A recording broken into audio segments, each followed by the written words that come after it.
What is up, fellow Zelda enthusiasts? It's theory time again.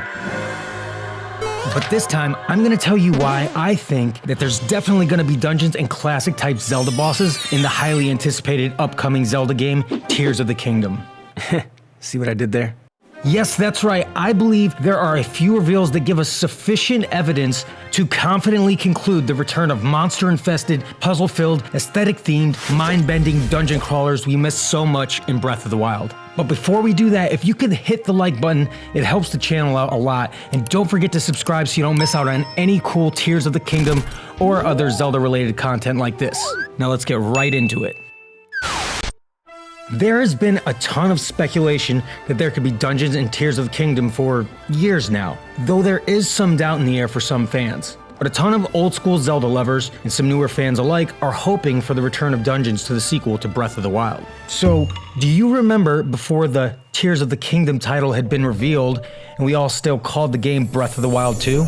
Well, Nintendo of America's senior product marketing manager, Bill Trinen, said in an interview with IGN that fans will just, quote, have to stay tuned, and that those subtitles, they start to give little bits of hints about maybe what's going to happen, implying that the title contains some spoilers for the game. Now, Tears of the Kingdom still sounds pretty ambiguous, but in the first official trailer, when we get a look at this guy, who's speculated to be some sort of deity, or at least connected to the green energy and the green hand that seems to empower Link after Ganondorf's rise, in this depiction, we can see what looks like tears surrounding the mysterious figure.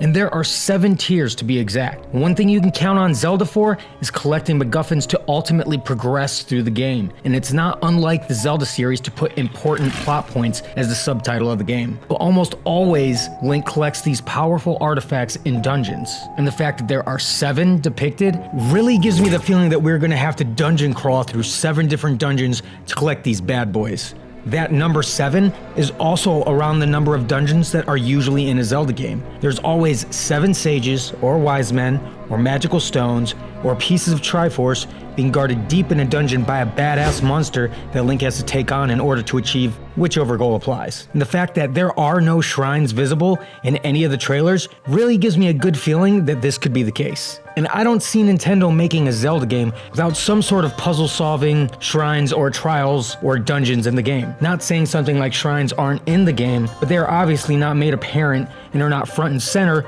like they were in the Breath of the Wild trailers. And what else is Tears of the Kingdom really spoiling if it isn't that? Also, if there are dungeons, then there shall be bosses. They're like peanut butter and jelly. You can't have one without the other. And the fact that we've seen glimpses of classic Zelda enemies brought back, including a boss from the OG Zelda, the Gleeok.